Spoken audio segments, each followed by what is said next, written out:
گناہوں سے مجھ کو بچایا الہی، بری عادتیں بھی چھڑایا الہی، بری عادتیں بھی چھڑایا حضرت سیدنا ابو ہریرہ رضی اللہ تعالیٰ عنہ و ارضاہ روایت کرتے ہیں کہ مدنی آقا پیارے مصطفیٰ صلی اللہ تعالیٰ علیہ وبارک وسلم نے فرمایا، اللہ تعالیٰ جل مجدہ نے بنی اسرائیل کے 3 آدمیوں کو آزمایا۔ ان 3 آدمیوں میں ایک کوڑی تھا جس کو جزامی بھی کہتے ہیں، دوسرا گنجا بالکل جس کے بال جھڑ جاتے ہیں، بالکل ٹال ہو جاتی ہے، ایسا گنجا، قدرتی گنجا، اور تیسرا اندھا۔ چنانچہ اللہ تبارک و تعالی نے ایک فرشتہ انسانی شکل پر ان تینوں کے پاس بھیجا۔ وہ فرشتہ پہلے کوڑی کے پاس آیا، جزامی کے پاس۔ اس فرشتے نے انسانی شکل میں آ کر اس جزامی سے سوال کیا کہ تجھے سب سے زیادہ کیا چیز پسند؟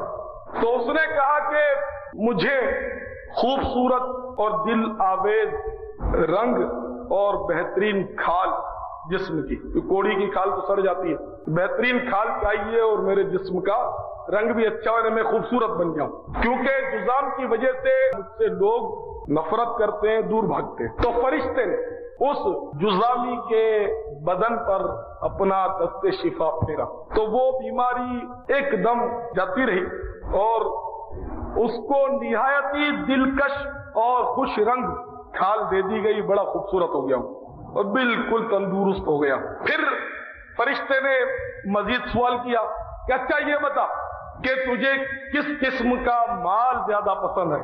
وہ بولا مجھے اونٹ پسند ہے۔ لہذا اس جزامی کو 10 ماہ کی ایک گابھن اونٹنی دے دی گئی۔ پھر فرشتے نے اسے دعا دی، اللہ جل جلالہ تجھے اس میں برکت دے۔ اس کے بعد فرشتہ گنجے کے پاس آیا اور اس سے پوچھا تجھے کون سی چیز سب سے زیادہ پسند ہے؟ تو وہ گنجا کہنے لگا خوبصورت بال مجھے سب سے زیادہ پسند ہے، اور یہ گنج ہے جس کی وجہ سے لوگوں نے مجھے گندا اور پلید بنا رکھا ہے، یہ جاتا رہے۔ فرشتے نے اس کے سر پر بھی اپنا ہاتھ پھیرا، چنانچہ اس کا گنج فوراً جاتا رہا اور خوبصورت بال اس کو دے دیے گئے۔ اس کے بعد فرشتے نے پوچھا اب بتا تجھے کون سی قسم کا مال زیادہ پسند ہے؟ تو اس نے کہا گائیں۔ چنانچہ اسی وقت ایک گابھن گائے اس کو دے دی گئی۔ فرشتے نے برکت کی دعا بھی کر دی کہ اللہ تعالیٰ تجھے اس میں برکت عطا فرمائے۔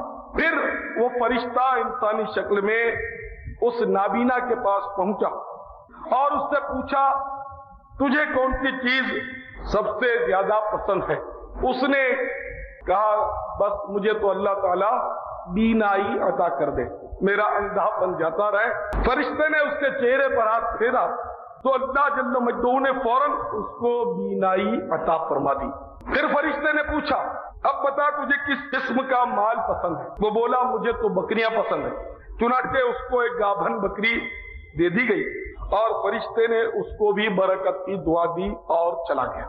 میرے آقا صلی اللہ تعالیٰ علیہ وسلم مزید فرماتے ہیں کہ اس جزامی، گنجے اور اندھے تینوں کے یہاں اونٹوں، گائیوں اور بکریوں کے خوب بچے ہوئے اور خوب نسلیں بڑھی اور تینوں خوب مالدار ہوئے۔ جزامی کے یہاں اونٹوں سے وادی بھر گئی، گنجے کے یہاں گائیوں سے وادی بھر گئی، اندھے کی یہاں بھیڑ بکریوں سے وادی بھر گئی۔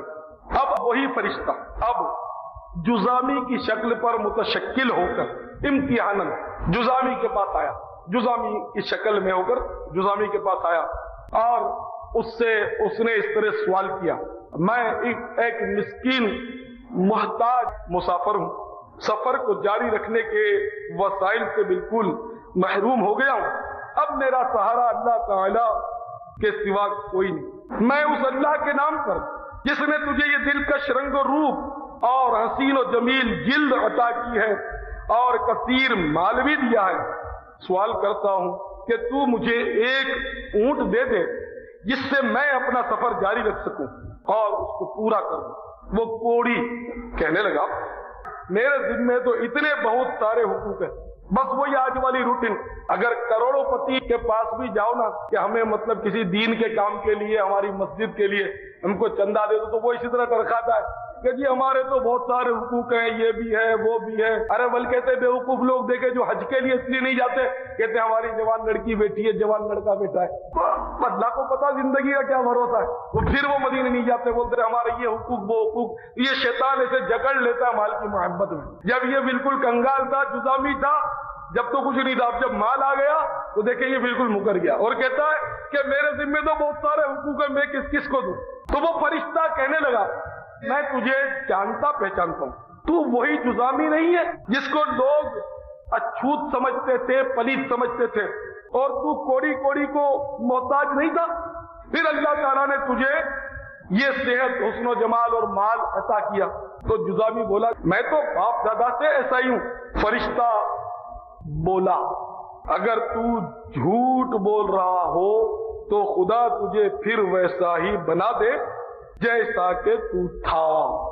اس کے بعد فرشتہ گنجے کے پاس گنجے ہی کی شکل پر متشکل ہو کر پہنچا اور وہی سوال اسی طرح کیا جس طرح جزامی سے کیا تھا.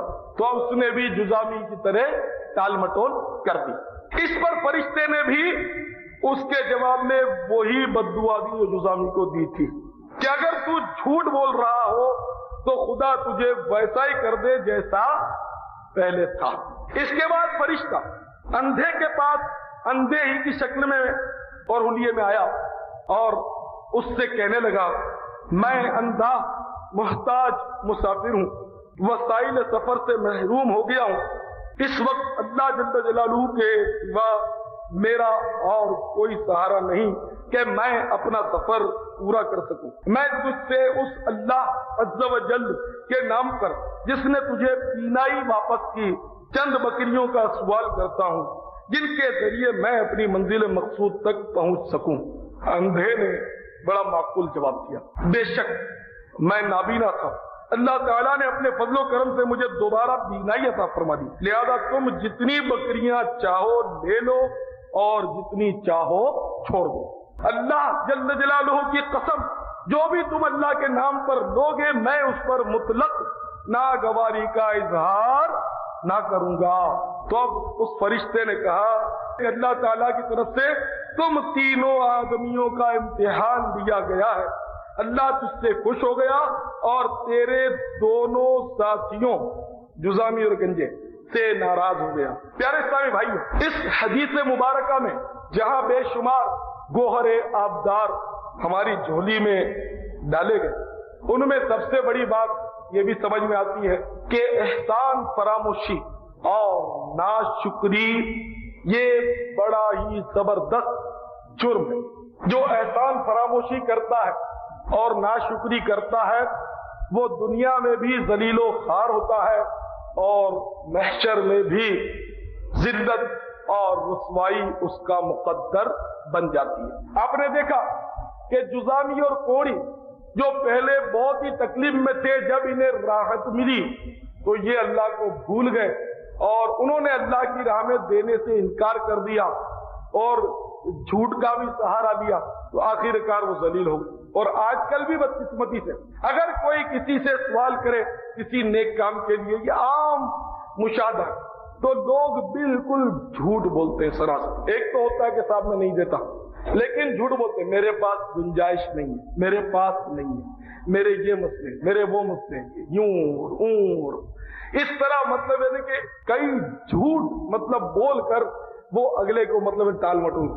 یہ نہیں سوچتے کہ اللہ تعالیٰ نے مجھے دیا اور میں دے سکتا ہوں تو کیوں نہ، جبکہ دینے کی جگہ تو میں دے دوں. اور جب کوئی اگلا مطلب ہے کہ دینے والا مطمئن نہ ہو کہ یہ جو ہے یہ فراڈ کرے گا، نہیں مطلب ہے کہ صحیح جگہ پر میری رقم لگے گی، تو یقیناً اس کو نہ دے. لیکن پھر بھی جھوٹ کا سہارا لینا تو ظاہر ہے کہ یہ تو جرم ہوگا ہی جھوٹ بولنے کا، لیکن صحیح مطلب اس کو منع کر دیا جائے کہ میں نہیں دیتا۔ بہرحال میرے پیارے اسلامی بھائیوں، تو جو ناشکری کرتے ہیں، یہاں عموماً ناشکری کی فضا ہے، اور یہ ناشکری تو ہونی تھی، اس لیے کہ شیطان نے پہلے ہی مطلب اللہ تعالیٰ کی بارگاہ میں یہ عرض کر دیا تھا، یعنی اے اللہ تو اکثر کو شکر گزار نہیں پائے گا۔ تو اللہ تعالیٰ نے بھی ارشاد فرمایا تھا اور میرے شکر گزار بندے کم ہی ہیں۔ شیطان نے چیلنج کر دیا کہ میں تیرے بندوں کو شکر گزار نہیں بننے دوں گا، اور اللہ تعالیٰ بھی حقیقت حال سے واقف ہے۔